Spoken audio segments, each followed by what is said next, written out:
So a terminology we use is like call people up, call your kids up, not call them out. Yes. So calling them up is, Kate, this is my youngest daughter. Kate, this is who you are. You told me you wanted to be here, but what's happening here? Yep. Yeah. And I'm calling her up to her own standards for herself that we've had those conversations versus, Kate, why do you always, oh my gosh, and when they already know, like, I'm not there to create a culture of domination in their hearts. I'm there to create a culture of liberation. So excited about today's conversation. One of my really good friends, we go way back. He's an entrepreneur. He has over 800 consultants that he has trained that work worldwide. He's a content creator. He's a national best-selling author, and he's the chairman and founder of Giant Partners, and he's just an overall amazing guy. Enjoy this conversation with my friend, Jeremie Kubicek. Hey friends, I'm Chris Bennett, and I'm here with my beautiful wife, Julie. Hey everyone. Together, we're going to explore the life-changing power of family. So pull up a chair, grab a cup of coffee, and join us on Finding Family. Family, all in this together. Family, we're taking a chance. Family, like birds of a feather. Family, you got the shoes in dance.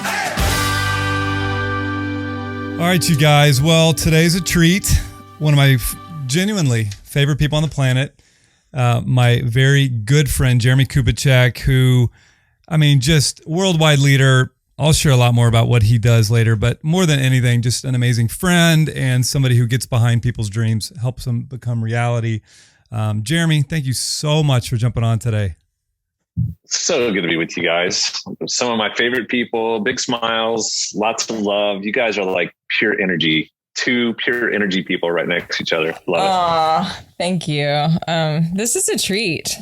Sitting here with my bone broth. Sick. Yeah, I wish I could have some. Yeah, unfortunately, yes.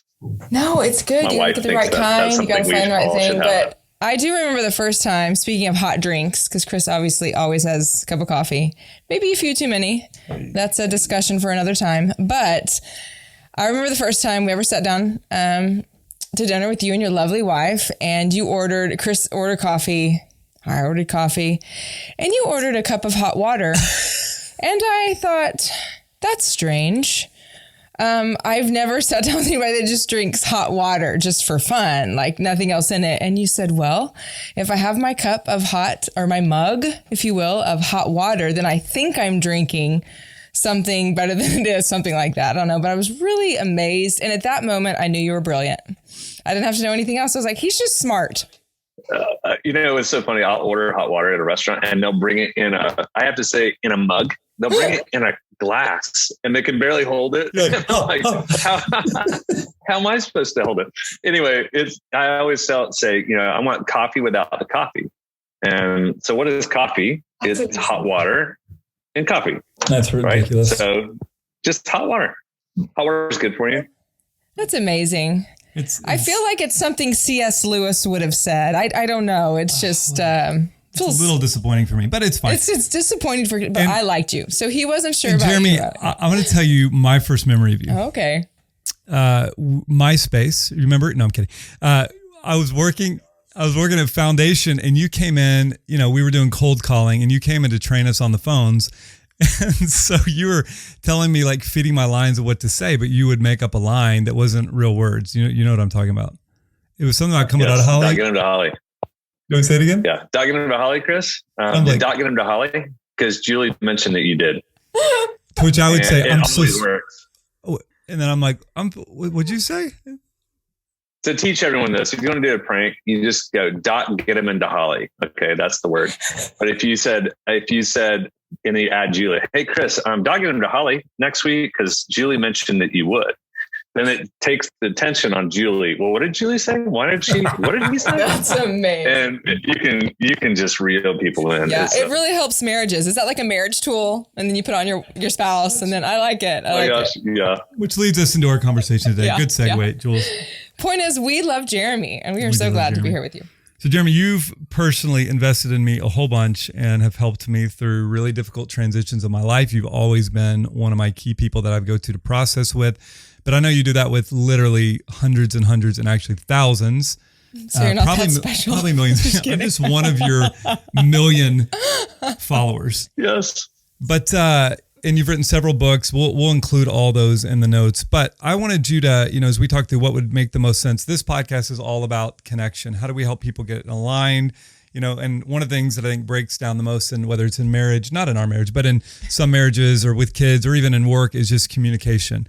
But you're going to talk today about the family flywheel. So I'm just going to hand it over to you. And Jeremie, can you please help us? Yeah, absolutely. Well, you think about it. If you're listening to this, you got any group of people, okay? Family is a group of people. A team is a group of people. And when you have multiple people, you're having to align people's expectations. You're trying to get them engaged. So there's either engagement or compliance. Compliance means you have to. Engagement means I want to. So if you think about a family, it's the ultimate compliance, right? I mean, they're stuck. You're stuck with your family. You're not leaving. No one's running away. You have to drive in the car with them. You have to be with them. So what would it look like to turn a compliant family into an engaged family? So I have an illustration called the family flywheel, and a flywheel is like, I'm a farm boy, right? So I actually grew up on a farm. I still own a farm, which is random too. It's kind of like the hot water. I have a farm too, and I get on a combine a couple of times a year, and the combine has these massive wheels, and there's one wheel. If it's moving, every other wheel moves. If it doesn't move, if ball bearing goes out or a belt breaks, nothing moves. So the idea of a flywheel is something like it. If it's spinning, then it can create momentum. So when you break down what is the family flywheel, there's 5 little areas of a flywheel. There's communication, there's relationship, there's alignment, execution, and capacity. And that sounds kind of nerdy, but I'm going to break them down and go, okay, think about this. It makes a lot of sense. Most people, most parents, and or if you're a boss, they start at 3 and 4, which is alignment and execution. They go, come on, hey guys, seriously, look at me. Can we just get on the same page? Can we just get on the same page? All right, now let's make it happen. Let's do something. Let's go. So they push for alignment and execution, but they're in the wrong order.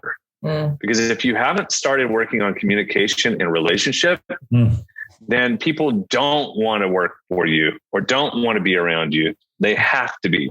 Yep. Right. So have to versus want to is massive. So how do you become someone that people want to follow? Well, you have to work really, really well on communication and relationship. So you're building relational trust.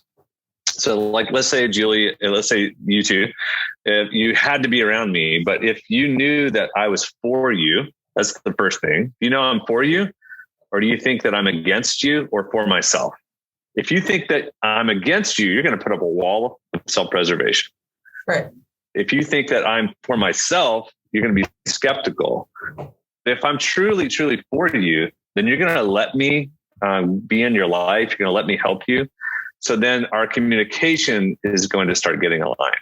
So that's the beginning of relational trust. Am I for you or not? Yeah. And then when you get into knowing people, well, to communicate means that I have to know you. I know how you're wired. You guys are wired a lot like me. So we're connectors, creatives, pioneers. I know you guys are future thinkers. I know. So if I know your personality, we're going to communicate way more effectively. And that was a key component. So communication is number one. If I know your wiring, I can communicate. And then I'm going to practice communicating really well with you to build relational trust so that, Google calls it psychological safety. Psychological safety means that we should be safe in this family to be off or to be every once in a while, it's safe. I'm not going to judge you. So that's just an example of like what has to happen first is communication and relationship before we get into alignment. Does that make sense? No, it makes so much sense, which makes me think, in parenting, when parents don't have the hearts of their kids or haven't built the relationship, and then they're coming down, and we know a lot of people like this, and the parents come down so hard and you got to do this, and they drop the hammer.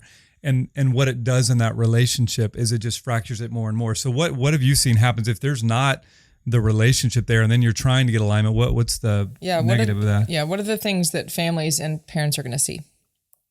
So, all right. So think of it like this. Let's say you're sitting in a chair and there's a son, because it's usually the sons who are more obstinate in a lot of cases. And the son is not willing to follow you. Like you said, their heart is not turned on.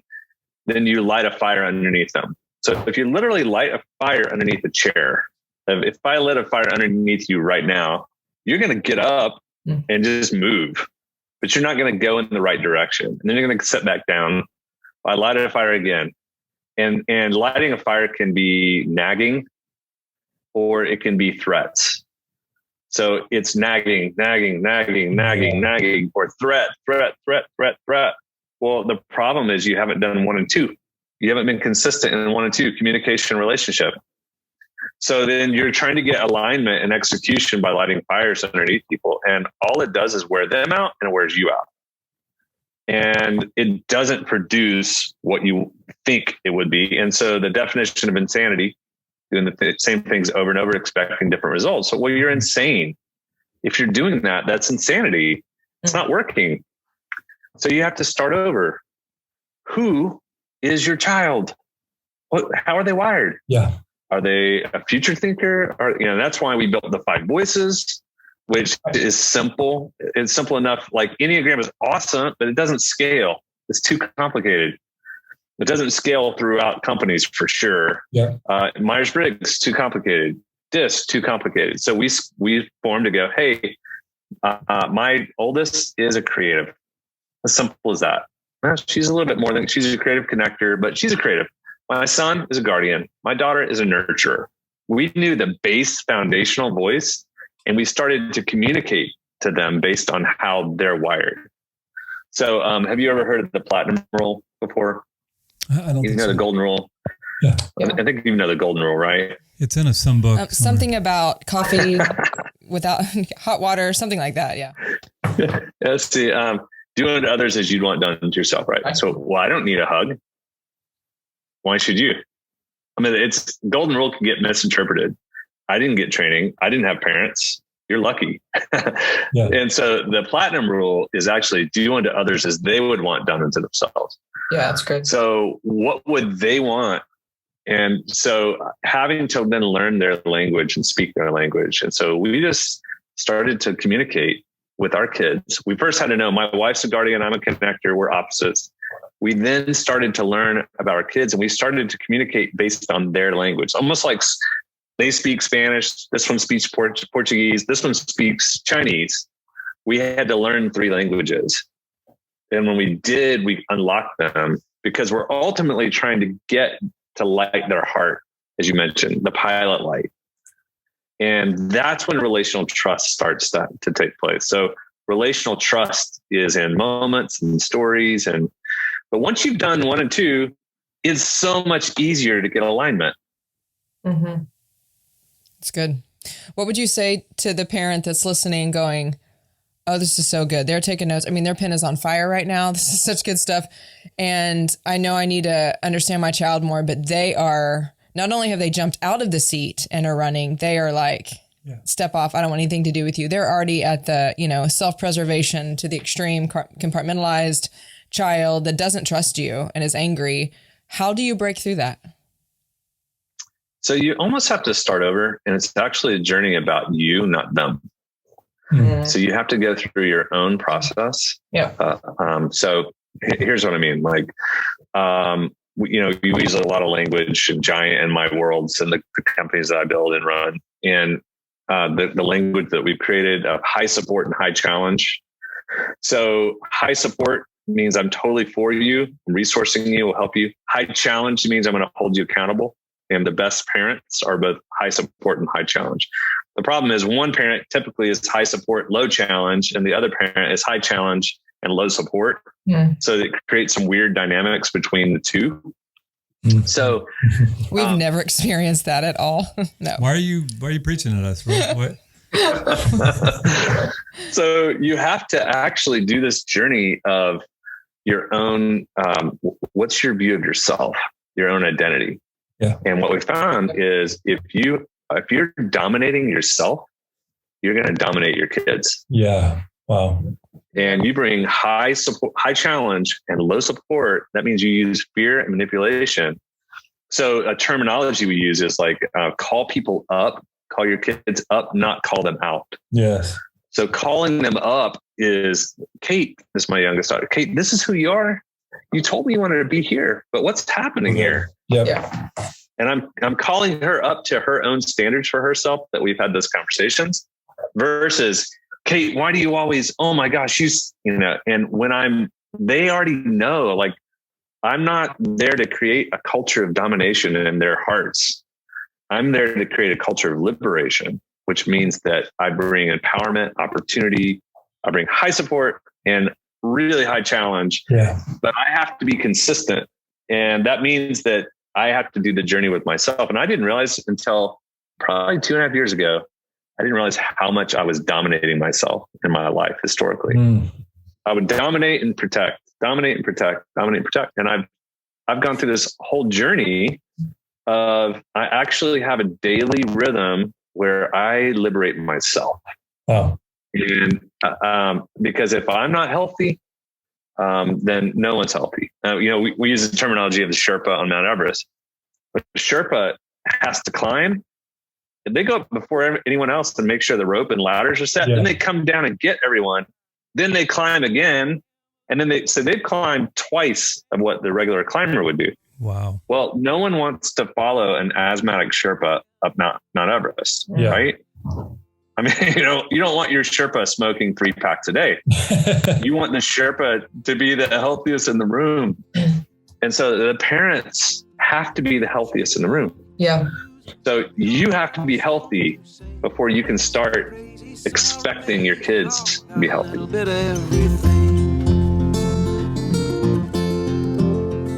And when our kids were young, I remember the biggest challenges we faced consistently were finding healthy habits and routines to help us in the morning and the evening to stay connected, which is why we're so excited to partner with our friends at Loam.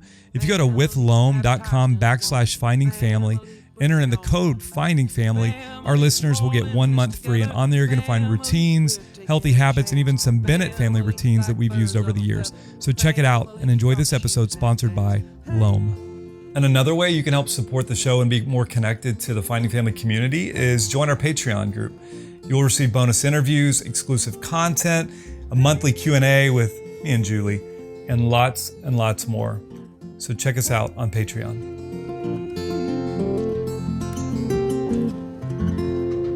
Oh, it's so good.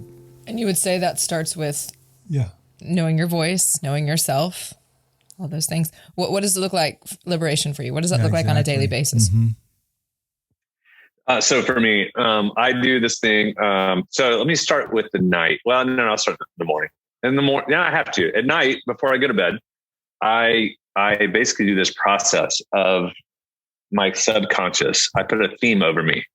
I didn't do it last night, but the night before, it was expect hope. That was the theme I put over myself. So what I'm doing is when I go to sleep, my conscious turns off, but my subconscious stays on.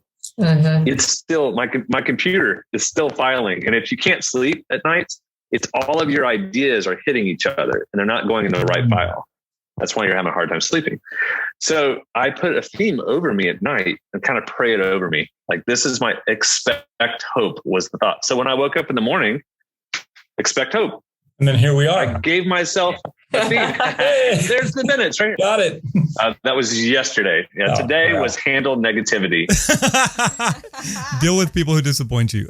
What? So then I do a call up session for myself.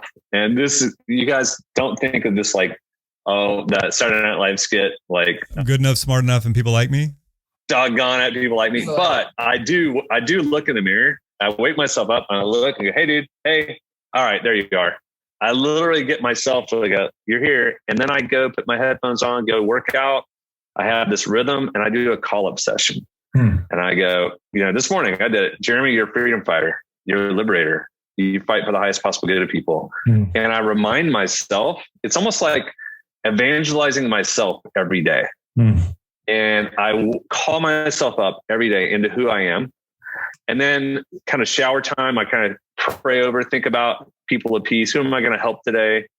And get ready for it. Then I go throughout my day at 5:30. This is the big thing that happens at 5:30. I do examine.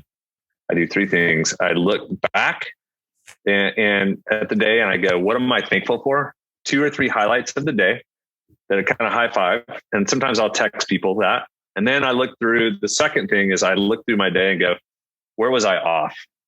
Was I off? But I do it not out of domination, but out of liberation. So good. Yeah. And I'm like, I was so off there. Why was I so negative? Because I'm insecure there. And, and I kind of process it, but I get it out of me. And then the third thing I do is I look at the next day, what needs to happen. I get prepared. I'm already thinking about it. So my evenings are awesome because I've dealt with it in short order. I don't let things pile up for a week or 2 weeks and then blow up. And it seems like an amazing cycle. So you end your day with this self-awareness of, here was the great things. Here's where, I was off. And so then I'm going to bed, liberating, those thoughts. And it actually probably shapes your theme for the next day. That's it. And then that thing, anything that I missed, I put over me like, hey, eradicate negativity. That's it. So I wake up in the morning, eradicate negativity. So I have a cycle. So every single day now I'm in a rhythm and it helps me control my emotions so that I'm leading myself more effectively. And then everyone around me sees it. I'm like, man, you're so peaceful. Like, I have a process. You have no idea how hard it is to be peaceful. Yeah. Wow. Well, I think about in all this, in any relationship, there's got to be intentionality and there's work you do have to put in.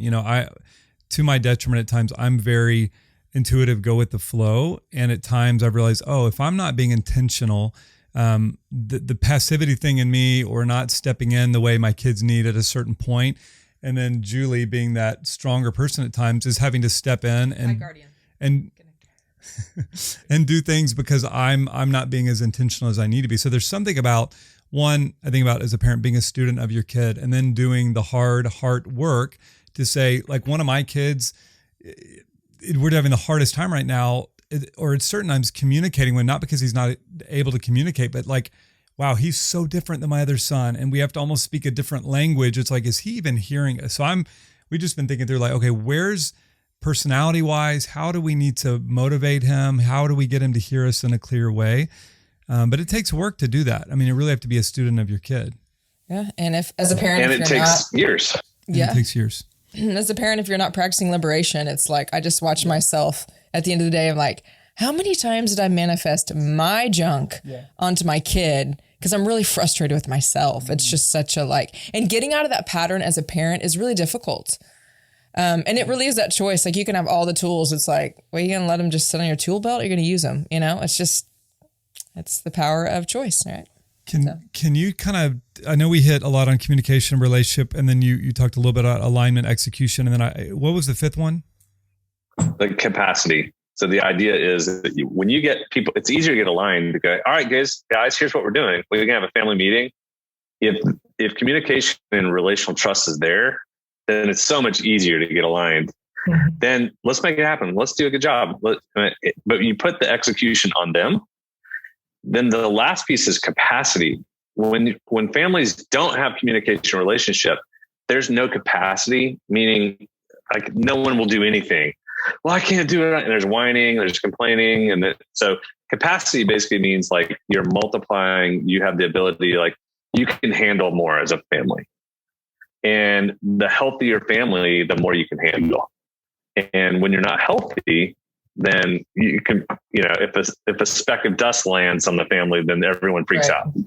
So that's the flywheel. It's like you can build capacity as a family to be able to handle more by building communication and relationship so that relational trust is there. When trust is built, then it's so much easier for the rest.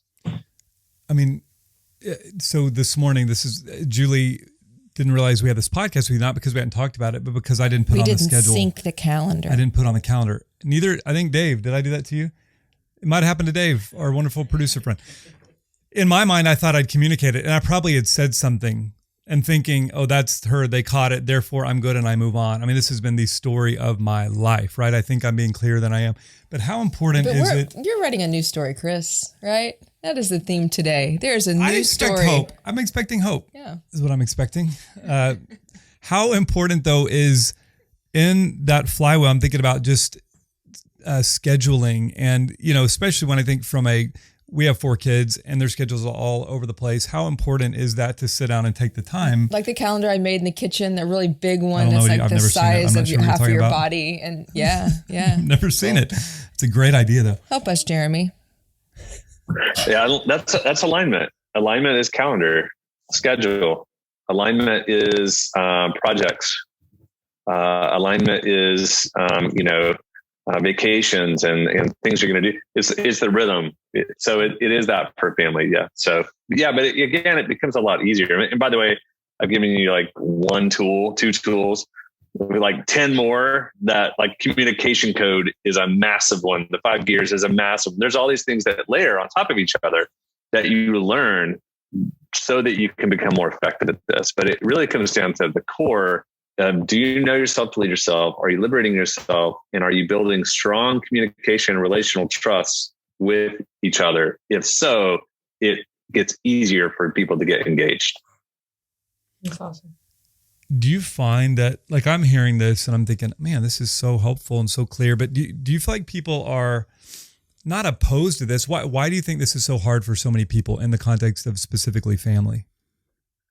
Well, one, they've never really had anyone demonstrate it for them. So they didn't get it.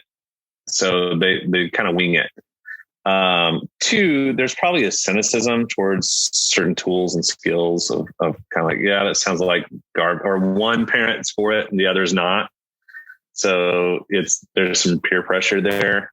But the reality is like, it's so much easier to live accidentally than intentionally. Yeah. Because we hope our kids grow up well. We hope they have good friends. We hope their teachers are good. We hope, versus intentional living. And it was probably 12 years ago, I decided to be intentional and not accidental. And that changed the game on my entire family and our existence. That's why we moved to London. The things we bought, things we did, all the companies that all those things, at 15, our kids had to have their own company. So they have to start a business at 15. I mean, that's just different than most. So, but we just put it into our ethos of our family. And now we have a 24, 22, and 20-year-old, and they all have their own companies, and some are working for others too. But it's so fun because we're really preparing them to fly.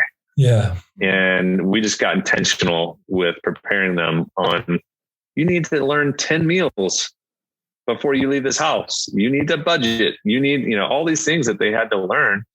We just started being intentional with it and try to make it as fun as possible. Jeremie, I just want to say this, you're one of the most successful, brilliant business entrepreneur people I've ever met.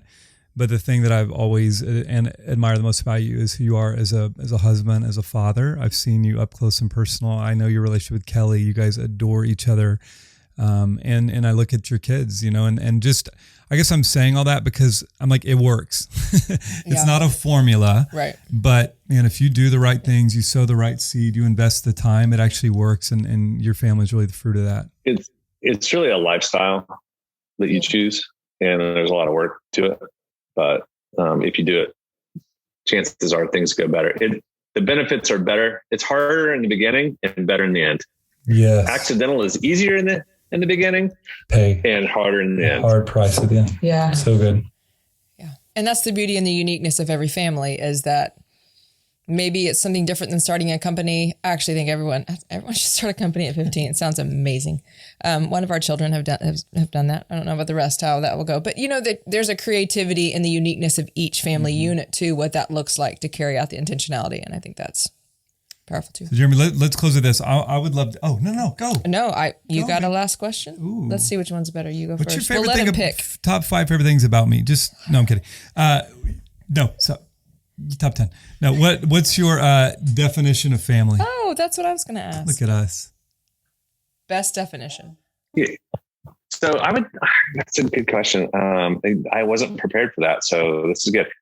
It really is a unit. I'd make this up to go. It's a unit of people fighting for the highest possible good of each other. Ooh. So if you can fight for the highest possible good of each other, it's accretive. 1 + 1 + 1 + 1 + 1 = 10.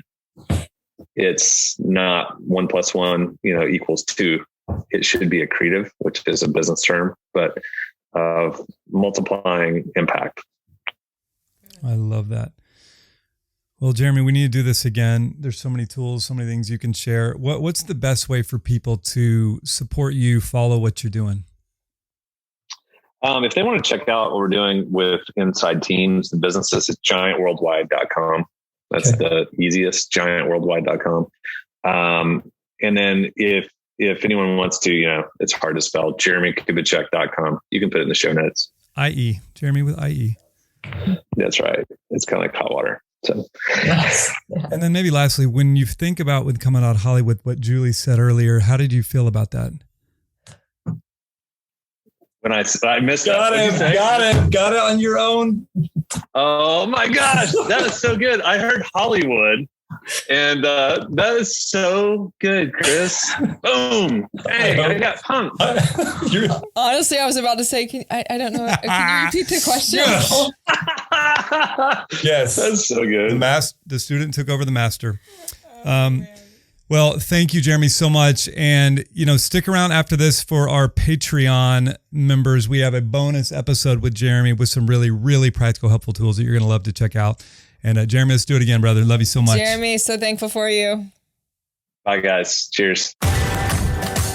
We're not done yet. Get that coffee refill because it's time to unpack.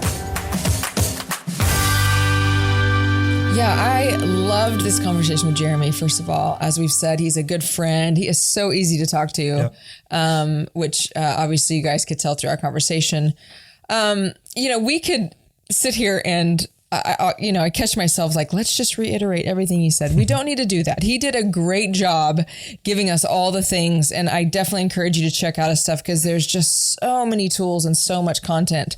But I know he didn't go into detail about the 5 voices. You may not be familiar with that, but I am a guardian and Chris is a connector and a cougher right now. He's coughing. Drink your water. Do I need coffee? Coffee. No, you're coughing. And in that, just even as he was talking, it just made me think a lot about the dynamics of our family and that family flywheel. So again, the communication relationship, alignment, and execution, and the importance of the communication relationship. I do think that's something that we do well as a family. Chris left the room to go cough, and he left me here, and he's back. Okay. So I do think what we do well as a family is the communication relationship part. But I sometimes think that for us, there is this breakdown getting from the communication relationship to the alignment and the execution. 1,000%. What would you say to that? I think you and I are both very in the moment type people. And even though we are futuristic thinking, we're very reactive to things. And so neither of us are like, I'm really, more reactive, let's be honest. But I don't even mean that in a negative, just like whatever comes up and we're like, oh, well, let's figure it out. And we kind of fly by the seat of our pants. And neither of us has this strong, maybe administrative or organizational bent. I think you've learned to be that way. It's not as natural for you. No, and it's you not. definitely I just had to pick up. I started putting things on the calendar more. Not that we've never done that. It sounds like we. But I feel like, having 4 kids, that alone would be a full-time job. And it's so many details, right? Can we talk about how it's funny that on the podcast today, you mentioned about calendar stuff and I literally just put up a giant family calendar. Yeah. In the kitchen. But what's the point of the calendar Like on my size phone that I didn't put it on? It's just for us to all connect in if we miss something. No, it was cute. That was cute. Thank you. No, I think, but let's talk about in relationship to our kids. Yeah. How do you think that plays out in terms of helping our kids feel safe and thrive in life? And really, with a senior in high school, does he have everything he needs? We've been processing that a lot. Have we given him everything he needs to transition to the next stage of life? And I think understanding the family flywheel, executing it, and starting with yourself as a parent is key. Which I want to talk about that, but what would you say? Or you do? No, I do, but I'm saying I'm just trying to get to the like. Yeah, I keep thinking you think of specific kids, right, in specific situations, and I'm thinking specifically about Bo as a senior because he's about to graduate and he's starting kind of this internship with this new potential job. He also has a part-time job and he's a true creative, and so he's got an idea a day. And I've realized, just helping him think through, hey, those are all great things. You can't do everything really well. So we have to help him prioritize things, right? So he got a shoe order, he does this shoe art and realizing he wants to do a lot of these other things, but hey, we got to do first things first. So I think it's like strengthening a muscle in me that isn't as natural. Mm-hmm. Parenting will do that. But yeah, I don't know. What do you think? Yeah. I mean, I just, because I don't know what. I don't know. I just think one of the biggest things that stuck out to me is when he was referencing the communication relationship, in that whole feeling of your family union. Do we have to, or do we want to? And when we're like, it's not for me, we go into self-preservation.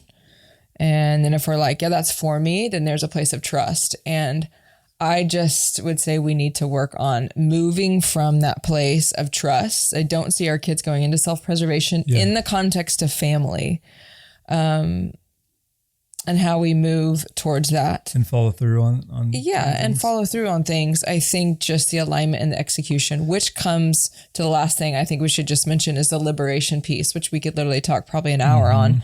I think everything comes back to the liberation piece. Before we liberate our kids and help them and create that culture, we have to start with ourselves and finding where our family capacity is at. Like that's huge, and the measure of emotional trust. And I feel like after and out of what we've been through the last 3 years, I really believe we talked about this around the table. We lost a really good friend yesterday. I cried a lot. We kind of processed it at dinner last night, and just kind of the last 3 years of our life. And this friend battled cancer for a long time. And there was a lot of feels around that, but there was something around the dinner table that we were talking about how, and it just makes me think about our capacity as a family and the relational trust that out of that conversation, I mean, you and I started boo-hooing, like bawling, and our kids are all like dry-eyed, like what's happening? Yeah. But there was enough relational trust and equity in the bank, if you will, that allowed us to have a conversation that brought it back to, what does this look like for us to actually align and execute some things moving forward? We have some transitions in life coming. What does that look like? But I think there were those things that we could talk about because of that. And we actually talked about how the last 3 years have liberated us from some of the things that we used to think and do before. And we also shared vulnerably with our kids, or I guess I could speak for myself. Like I don't think I use the word liberate, but basically in a nutshell was I'm being liberated from A, B, C, D that used to hold me down and actually would keep me from helping you guys in the way I need to. I want to recognize that. Out of my grieving today, I'm seeing these things and we all talk about it. And you led us in some, I don't know what you call them, like declarations, but I don't know if that's the right word, but just some things that we wanted to like speak out as a family. And so again, I want to work on executing out of that trust based on understanding the individual needs of my kids. Anyway, there's the Bennett's. But I think currently, no, it's good. And I mean, last night I was trying to think through why did I start crying. It's not that I never cry. I feel like I'm fairly emotional, but something hit me last night, and it was just kind of like Jeremie talked about that examine thing, and looking back. And it was like I was looking back over the last 3.5 years, and it's not that I haven't mourned things that would have been lost. So there was a real place of gratitude, and then I think there was a place of grief where I was just feeling things that I'm like, oh, I didn't expect that, And ultimately, like I said, I feel like gratitude was on the other side of it. But here's my tendency, Jules, you know this. my want to get to gratitude, I will bypass grief. Yeah. Because I just like, well, yeah, but and I'll bring it positive, and I've really, I think, done myself a disservice at times, and probably that's the liberation for me has been, how do I get more in touch with my humanity, my hurt, my wounds? Look, we're mature enough to know how to get through it and land in a healthy spot, but I think I sometimes try and get there too quickly. Yeah, that's good. Yeah. So I think it's a great, engagement or compliance. And sometimes my kids are complying and sometimes they're engaged, and looking at the whys and continue to stay liberated. So yeah, so I would just encourage you guys, Jeremie has a ton of resources out there. The cool thing about his stuff is it's so doable. Sometimes you read stuff, his isn't self-help. It's really about like knowing yourself. Yeah. It's about tools to help you thrive in your relationships and your business, whatever it is. So we'll put the link in there. Get his books, get online. You can register for some of the training stuff that he does, and be a fan of Jeremie Kubicek as we are. Awesome. Drink hot water. Or coffee. All right. Thanks for joining us on the Finding Family podcast. Thank you so much for listening today. The best way you can help us get this message of family out to the world is by taking a minute to subscribe, leave a rating and review, and please share. You can also visit our site, findingfamilypodcast.com, and follow us on Instagram to stay connected. And one more thing. Have you ever listened to an episode and found yourself wanting to hear more from our guests, or thought, man, I'd sure love to get more connected with Chris and Julie? I know you have. If so, you can become a member of our Finding Family Patreon and receive exclusive content and ways to interact with us and our community. Just go to findingfamilypodcast.com and subscribe. Thanks again to our sponsors at Loam. You can learn more by going to withloam.com/findingfamily. This episode was produced by Dave Hanso and edited by Will Cotterall, and is a production of Welcome Home Entertainment. Original music written and performed by Drew Holcomb.